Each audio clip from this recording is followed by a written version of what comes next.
www.attableek.com, the reviver of Iman.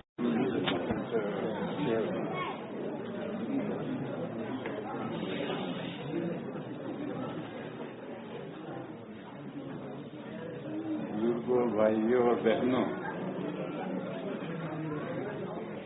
میرے پاس بہت سارے سوالات ہیں، اتنے سارے ایک مہینے میں نمٹیں گے۔ جب اتنے سارے سوالات آئے ہیں تو پہلا سوال میں کروں اور اس کا جواب دوں۔ سوال یہ ہے کہ مہینے 12 ہیں، روزے رمضان ہی کے کیوں ہیں؟ دوسرے 11 مہینوں میں سے کسی مہینے کے روزے اللہ نے کیوں نہیں فرض کیے؟ سوال ہے۔ دیکھو، شریعت میں ہر وائے کا جواب ہے کہ شریعت کا یہ حکم کیوں ہے، ہر وائے کا جواب ہے۔ لیکن دو باتیں یاد رکھو، ایک تو وائے کا جواب ملے تب ہم عمل کریں، یہ نہیں۔